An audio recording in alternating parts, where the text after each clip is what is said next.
আদালত রায় দিয়েছেন এটা আত্মহত্যা না, এটা হত্যা। আত্মহত্যা করে নাই, তাকে হত্যা করা হয়েছে। সেজন্য আজকে সালমান ভক্ত ভাই ও বোনেরা, ইনশাল্লাহ সবারই জানা আছে আমাদের প্রিয় সালমান এবং সিলেটের কৃতি সন্তান। আমরা সবাই, আমি অতিবাহিত করতে চাচ্ছি না, বক্তব্য অনেক ভাই আছেন এবং সবার আগে একটা ধন্যবাদ জানাই আমাদের আজকে বিপ্লব ভাইয়ের আয়োজিত জন্য আমরা সবাই উপস্থিত হয়েছি।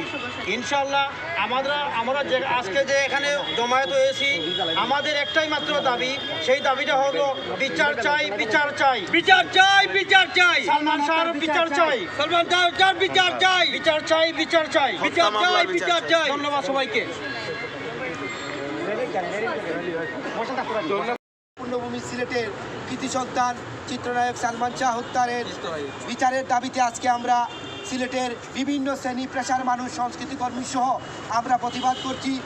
বিশেষ করে আইন শৃঙ্খলা প্রশাসনের বাইরের কাছে আমাদের বিশেষ অনুরোধ, সঠিক দ্রুতভাবে আসামিদেরকে গ্রেপ্তার করে আইনের আওতায় নিয়ে আসতে হবে এবং সিলেটবাসীকে সুন্দর একটি হত্যার বিচার উপহার দিতে হবে। আমরা আজকে দাবি করি আপনাদের মাধ্যমে আমরা সালমান শাহ হত্যার বিচার চাই। আমরা ইতিমধ্যে আমাদের সেক্রেটারি সাহেবকে অনুরোধ করব কিছু বলার জন্য। আসলে আমরা দ্রুত গ্রেপ্তারের দাবিতে আমরা বিক্ষোভ সমাবেশ করেছি। আশা করি আপনারা প্রত্যেকে এই আমাদের সাথে বক্তব্য প্রকাশ করবেন এবং প্রশাসনের বাইরেকে বিশেষভাবে অনুরোধ করছি, দ্রুত আসামিদেরকে গ্রেপ্তার করে আইনের কাঠগড়ায় নিয়ে আসতে হবে। আমরা প্রান্তীয় সিলেটবাসী এবং তথা বাংলাদেশ সহ আমরা সালমান শাহ হত্যার বিচার চাই। আজকে এখানে বিশেষ করে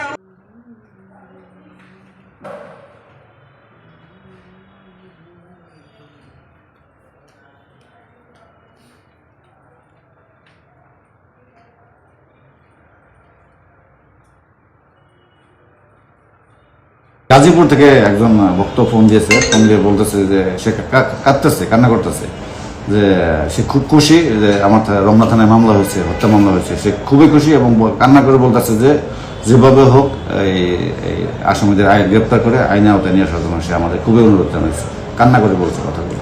দেশের বাইরে থেকে কি সালমান ভক্তদের ফোন আসতেছে? হ্যাঁ, দেশের বাইরে থেকে, মধ্যপ্রাচ্য থেকে, আমেরিকা থেকে, লন্ডন থেকে প্রতিনিয়ত ফোন আসতেছে। সালমান ভক্তরা সালমানের মামলার বিষয়ে খোঁজখবর নিচ্ছি। আমরা তদন্ত করতে বেশ কিছু তথ্য আমরা পেয়েছি, এগুলো আমরা তদন্তের স্বার্থে আমরা আসলে এগুলো বলছি না, আমরা বেশ কিছু তথ্য পেয়েছি। সালমান ভক্তদের যে ইমোশনস, যে চাওয়া চাচ্ছে যেটা, এটা কিন্তু আমরা খুব পজিটিভ নিয়েছি। আমরা এটা তাদের যে আকাঙ্ক্ষা, এটা আমরা এই মামলা তদন্তের স্বার্থে আমরা ভালো তদন্ত করতে পারি, গুড ইনভেস্টিগেশন যাতে করি, যাতে সবার ফোকাসড এদিকে যে মামলাটা কিভাবে আগাচ্ছে। আমরা আশা করি যে তাদের যে এই আকাঙ্ক্ষাটা এটা আমাদের তদন্তের স্বার্থে ভালো কাজে দেবে, পজিটিভলি কাজে দেবে। আসলে দেখেন, এই মামলাটা একটা খুবই চাঞ্চল্যকর একটা মামলা। এই মামলা তদন্ত আমরা করতেছি। আমরা মামলার যে আসামি যারা আছেন, এজাহার আসামি, তাদের বিষয়ে আমরা খোঁজখবর নিচ্ছি এবং তাদের অবস্থান সম্পর্কে বিভিন্ন জায়গায় আমরা খোঁজখবর নিচ্ছি। এটা তো তার ব্যক্তিগত বিষয়, এটা তার টোটালি ব্যক্তিগত বিষয়। উনি কী করবেন তার ব্যক্তিগত বিষয়, কিন্তু আমার কাজটা হচ্ছে অ্যাজ এ পুলিশ অফিসার, আমার কাজ হচ্ছে তাকে, যেহেতু মামলা হয়েছে হত্যা মামলা, তাকে গ্রেপ্তার করে আইনে আওতায় নিয়ে আসা। আমরা তো তাদের বিষয়ে খোঁজখবর নিচ্ছি, তাদের অবস্থান সম্বন্ধে জানার চেষ্টা করতেছি।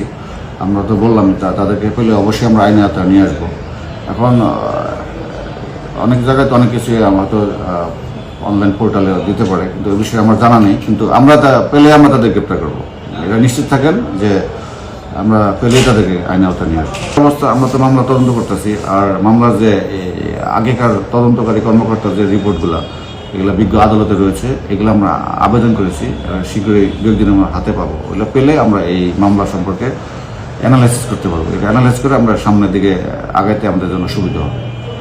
জিজ্ঞাসাবাদ হচ্ছে সালমানের যে মামলার এজাহারকারী, ওনার সাথে তো আমাদের প্রতিনিয়ত কথা হচ্ছে, সামনাসামনি কথা হচ্ছে, এবং দু একজন সালমান ভক্ত যারা ওই সময়ে অনেক ঘটনা জানে, বিষয়গুলো অবগত আছে, তাদের সাথে আমরা সামনাসামনি কথা বলেছি, তাদের বক্তব্যগুলো আমরা নিয়েছি। সালমানের মায়ের সাথে আমাদের যোগাযোগ হচ্ছে, সাথে আমরা কথা বলিনি, তাদের কয়েকজনের সাথে আমরা অবস্থান শনাক্তের চেষ্টা করতেছি, তাদের বিষয়ে আমরা খোঁজখবর নিচ্ছি, তাদের অবস্থান শনাক্ত করলাম। আপনারা জানেন যে সালমান বাংলা চলচ্চিত্রের অত্যন্ত জনপ্রিয় নায়ক ছিল। তার যে সিনেমাগুলো সে করেছে, কোনো ফ্লপ কোনো সিনেমা নেই, সবগুলো তার হিট সিনেমা ছিল। তার প্রচুর ভক্ত, লক্ষ লক্ষ ফ্যান ফলোয়ার্স দেশে এবং দেশের বাইরে রয়েছে।